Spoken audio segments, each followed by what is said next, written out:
Well, someone is trying to kill the president. Today, we're going to talk about some things we can learn about protecting the present and future president of the United States. We're going to cover that and a whole lot more on this episode of Charlie Crime Buster, what some people are calling, well, they're calling it the fastest minutes in podcasting. The views and opinions expressed in this presentation are solely those of the individuals participating and do not represent those of city, county, state, or federal law enforcement agencies, nor sponsors and platforms of this presentation. The Charlie Crime Buster name and all forms and abbreviations are property of its owner, and its use does not imply endorsement of or opposition to any specific organization, product, or service. All individuals described or mentioned in the presentation should be considered innocent unless or until found guilty in a court of law. This presentation contains adult subject matter. Listener and viewer discretion is advised. Well, hello and welcome back to Charlie Crime Buster. Now, we've been away for several weeks, and now we're back at it, bringing you a story not only about crime, but about capital crime, crime against the nation of America. Because, my friend, no matter your political view, no one should want to see America's president killed. And thanks to some dedicated people, those who stand between the president and the assassin's bullet, well, those attempts did not work. 3 of them over the past couple of years. Well, we're going to take a deep dive into these attempts and learn some amazing things today about this program.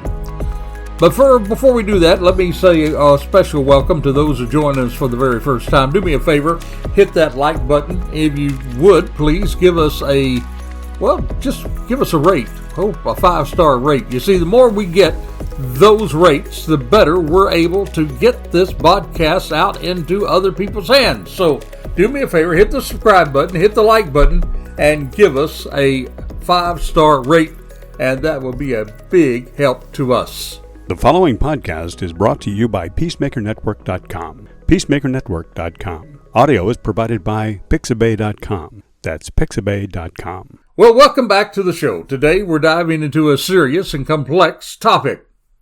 The 3 most recent assassination attempts targeting President Donald Trump, and what they reveal about how modern security works today, where it fails, and how it's evolving in real times. You see, my friend, this is not just about 3 isolated incidents. It's about patterns. It's about weaknesses and how threats against the world's leaders are changing. To begin with, we will start today's program with kind of giving a little summary of the 3 incidents whereby there was an attempt made to assassinate President Donald Trump. Let's start with a quick recap. The first one was in July 2024. It happened in a town called Butler, Pennsylvania. It was at a campaign rally. There, a gunman positioned on elevated ground on a rooftop opened fire.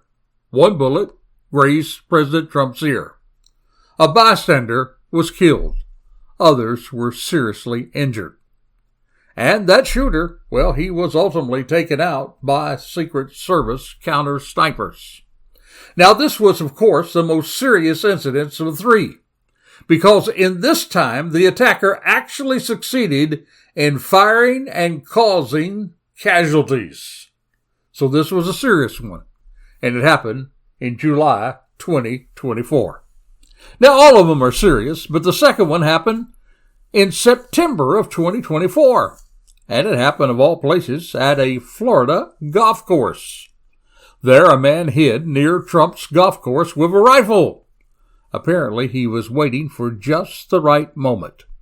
But this time, a Secret Service agent spotted him early. The suspect fled, but he was later captured. Thankfully, no shots reached the President of the United States of America.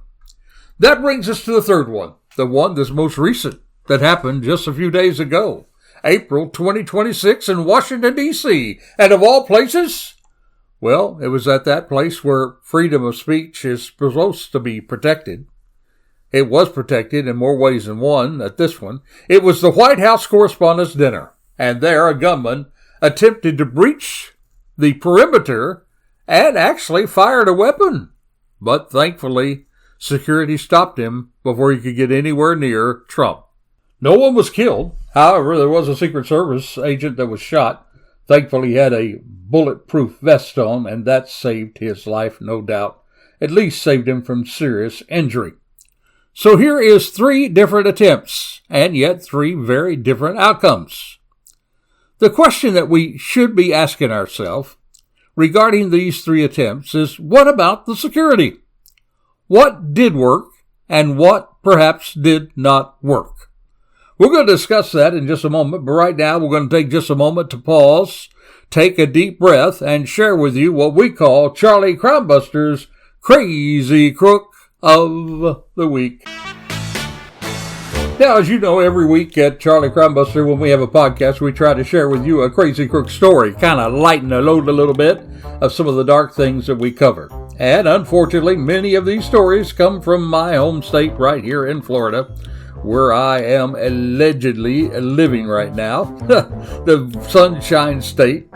And instead of being a Florida man, it is a Florida woman. Yep, a Florida woman was allegedly so drunk behind the wheel that she was pulled over driving the wrong way down the road. And it got a little bit hairy when Cammie Ellis, 52 years of age, was pulled over by a deputy in Tampa who served with the Hillsborough County Sheriff's Office. That was on a Sunday around 12:30 a.m. And the officer noticed that the vehicle was traveling the wrong way. Saw her jump a curb. And the body camera footage, well, it posted to the department's Facebook page. And here's how it kind of went. The officer said, "You feeling okay?" That's what he asked her when he pulled her over. She said, "Yeah, I'm good." He said, "You don't know how to cut your car off?" You see, it appeared that Ellis was struggling to shut off the car. The deputy then says, "Well, does the car belong to you?" "Yep," she said, "it does." And after finally shutting off the vehicle, the cop tells her he pulled her over because of her erratic driving. He asked her to hand over her license. But get this crazy Florida lady, instead of handing over her license, she handed over her credit card. He then looks at her and said, "That's your credit card." Well, realizing her mistake, she tries again. But this time, he can't make it up. She handed him a Barnes & Noble gift card. Yep, a Barnes & Noble gift card. He said, "Well, that's a Barnes & Noble gift card." The video then shows Ellis standing outside her vehicle as the officer asked her in those sobriety checks to step one step forward. She barely manages it. She stops. He tells her to put her glasses back on. And then he tells her to place her hands behind the back. He already realizes it's too dangerous to go on with this sobriety check. She'll kill herself. So he then arrested her, charged her with driving under the influence, according to the Hillsborough County Sheriff's Office. An arrest report shows, surprise, surprise, surprise, surprise, she blew .209, more than twice the legal limit after being pulled over. And this crazy lady, she was later released on a $1,000 bond. So this lady, who was so drunk that she didn't really know what she was doing, had no business being on the road, thanks to an alert deputy in Hillsborough County, pulled her over, and instead of handing over her license, first of all, handed him a credit card, then handed him a gift card. This crazy crook is indeed Charlie Crimebuster's Crazy Crook of the Week. Now back to our main focus. We've been talking about these 3 attempts on President Trump. I've been talking about the 3 attempts and we summarized them. But now we're going to be talking about where did security really fail and where did security really succeed. And so to go back, let's go back to the first one in Pennsylvania. Now, in Pennsylvania, the biggest issue, my friend, as we have already had a podcast on that, and feel free to go back into the repertoire of Charlie Crimebuster's podcast, and you can find we had some podcasts already on the Butler situation. But the biggest thing that we found then and find now was the biggest issue was the perimeter. You see, the attacker found a vantage point. It was outside of the main security zone. But there he found him to find a clear line of sight. He was up on top of a roof. It was a major breakdown. In fact, there was such a failure that the head of the Secret Service had to step down. And the big point that we pointed out in those podcasts of past was that there was no clear communication between the various agencies and the department's own site. There was no one posted on that rooftop. There was nobody observing that rooftop. Now, the government had been spotted numerous times, and yet no one even checked him out. The government, get this, had even flown a drone earlier in that day and went unnoticed by the officials. And even though there were people that noticed him up on that rooftop, who noticed him in a situation where he was about to take a shot because there was a breakdown in communication, the people were not on the same radio band, they could not reach the Secret Service in time, even though past that time, they took the guy out, but before that time, they failed to take him out. Somebody was killed. People were seriously injured. The president's ear was glazed by a bullet. Serious breaches took place. Yep, that's what took place in Butler. But even there, I will have to say response mattered. Yep, response mattered. Finally, the snipers took him out. In a matter of seconds after he fired, they took him out. And that is great. But how much better it would have been if they could have taken him out before those first shots were fired, before a man lost his life, before a family lost a father, before a wife lost a husband. But then response did matter. Agents reacted within seconds after the shot, and they prevented an even greater loss of life. And I can't help but think about those brave agents there that was in that first layer there around the president, not the outer layer, but the layer around the president. They did exactly what they were supposed to do. They jumped on the stage, and they put themselves between a gunman and the president. They were willing to take a bullet themselves. It was a great heroic act of courage. And yet there were things that we learned from there about protecting that outer area. And there were things that we learned from there about communicating with the local law enforcement and agencies on the ground. So yes, we did learn about a whole lot about protecting the president from Butler. Maybe it was much, much later than we should have learned it, but we did learn a lot about it. All right, let's talk about the other one, the one in Florida. Yep, down here in Florida. Well, thankfully, the system worked much earlier in that chain. You see, in Florida, detection happened before the attack even began. That's a huge difference, my friend, because stopping a threat early is far easier than reacting mid-crisis. But however, even here, one cannot but help wonder how someone could have hidden in the bushes and not seen before. Why, I guess I should say, was the entire golf course not checked out before the president even arrived? Why did they not catch this assassin earlier? This assassin was literally lying in wait to kill the president of the United States. Now, thankfully, the agent walking ahead of the president saw the threat and responded to it. It worked like it was supposed to work. But the question is, how did it happen that this guy was able to be in that place in the first place, lying in wait for the president? Why wasn't he noticed beforehand? That's some things to think about when it comes to the Florida attempt. So now let's go to Washington. In Washington, I have to say we saw layered security doing its job, even though I got to tell you, that attacker got close enough to fire even while he was in multiple security layers that prevented him from reaching the protected area. He was able to fire at an agent. Now, if you saw the video that I saw, you would have to wonder if that outer layer perhaps did get a little lax, especially after the crowd had already passed through. They were winding down. And it was at that time in the outer area, after the crowd had already passed through that outer area into the venue, it was there that the attack began. He ran through several armed guards, even past them. Well, thankfully, he was subdued, and I have to hand it to him in literally seconds. They got him down, but it was still very alarming to see that he passed several people before he was apprehended. And also, you have to ask yourself, how could it be that someone could go to that hotel, check into a room, and then walk around that hotel on the way to his place, armed and dressed as he was with no detection. Why wasn't he detected even earlier than reaching that outer ring of security? Some things we have to ask ourselves. So let me ask you, are we learning from these things? Are we actually learning anything from these things? Well, I think there is one takeaway here, and it's this. Modern protection, my friend, is not just about reacting fast. Thankfully, we were able to do that. But it is about detecting threats before they fully form. It's getting to the attackers before they get to us. And there is a lot of things I think that we could learn from that. And thankfully, America is the type of country, and our leadership, especially in law enforcement, we are constantly trying to learn how to do a better job.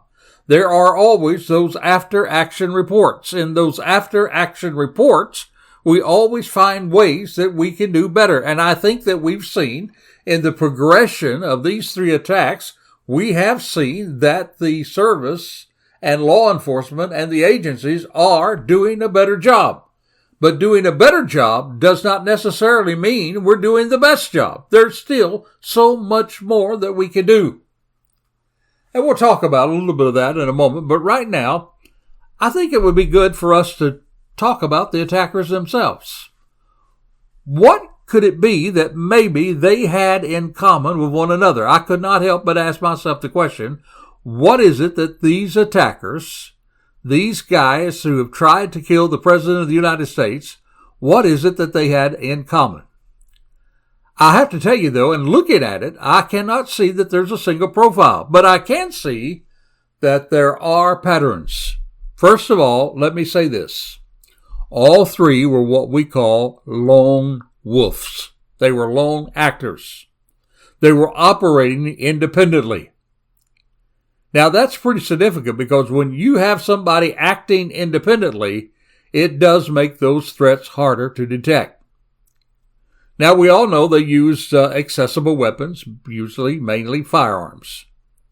And we do also know that they targeted moments of opportunity. And they really found themselves in not the most secure inner zones, but all of them at the edges. It was at the edge of the rally. It was at the edge of the golf course. It was in the outer perimeter of Washington. And we also know that they all three showed some level of planning. Though they were not always sophisticated plans, but there were actually planning. So, you see, my friend, the pattern really isn't about who they are. Everybody tries to say, well, who are these people? What about them? The real thing is not who they are if we're going to really be effective in this. It's how they acted. How they acted. Something else I thought would be really interesting to look at in these attacks against the president was how this compares to maybe other attacks in the past. And when you look at that, you can see that things have really changed. I think all of us, particularly those of us who are a little older in life, we can always go back to the time when we were even living then, or somebody told us about the assassination of John F. Kennedy. And we do know there that the weakness there was open exposure. Elevated positions, again, were not secured. And the concept of a modern perimeter, well, that barely existed during that time. And so we've come a long way from 1963 when the president could just get in a motorcade and just drive down the street and hopefully, people will be looking as they go. Today, those areas are scouted out way in advance and people look at any elevated area. They go in and they look, where could there be a possible vulnerable part of this security plan? And so it's improved a whole lot since then. Now, in 1981, when Ronald Reagan was shot, incidentally, there at that same hotel where the Washington thing took place, the issue then was proximity. That attacker got close in a crowd. Again, rapid response by agents saved Reagan's life, but he got way too close to the president with a weapon. I don't think you'll see that today. Particularly that inner round around the president is really protected. None of these last three attempts got within that inner circle. That inner circle was locked down well, and they responded very, very well. So if you want to know the real difference between some of the assassination attempts in history and the assassination attempts in these past couple of years, these last three attempts, we can really see that back then, the focus was stay close and react fast. But today, my friend, the focus is a little different. Today, the focus is detect early, control the space, have certain layers of defense, the inner, the middle, the outer, and have those layers covered completely. This is where there was a breakdown at Butler. The outer layer was not covered completely. But today we're looking at detecting it early, controlling the space, watching for those layer defenses. So I guess we got to ask ourselves today, what is the big picture? When you put it all together, I think you can see that there is a very clear shift that's emerging in all of these situations. The old model, protect the president at the last second. The new model, stop the threat long before it gets close. We have to be working on that new model. We have to work on those outer areas of protection. It is because in these outer areas is where all three of these threats have come. And we have to get better at that. And we have to realize that even advanced systems can fail, especially at the outer edges. And that, my friend, is where the future security efforts need to be laser focused, again, on those outer areas. Now, I have to say something about the era in which we're living in. And this is not being political. I don't care which side of the political fence you're on. There is way too much rhetoric out there that's hateful, and way too much rhetoric out there that's feeding some of these guys on the outer edge to encourage them, unfortunately, to do these drastic things. All of these people, in my opinion, thought that they were doing something that was good, when in fact what they were doing was something that was evil. When we come to the place of our rhetoric that everybody on the other side is called something like a Nazi or something like a fascist, and when we put those thoughts into people's heads, then we can expect this kind of behavior from those who are on the outer edge, those who are on the fringes. Whatever happened to just debating the real issues? Whatever happened to just standing up and saying, let me hear what you say, and then let me say what I think about that situation? About learning to disagree agreeably, regardless of where you are on the spectrum. Because this idea of vilifying everybody that's on the other side of your political beliefs is not working, my friend. It is causing violence in this nation. Violence that we don't need. We've had that in the past. We had that when President Kennedy was shot and killed. We had that when Martin Luther King was shot and killed. We had that when Robert Kennedy, when he was shot and killed. We've had that in the past. We do not need to return there, my friend. We need to take stock right now and to learn that America is built on a society that has different opinions. And we're built on arguing those opinions with our words, not with our violence.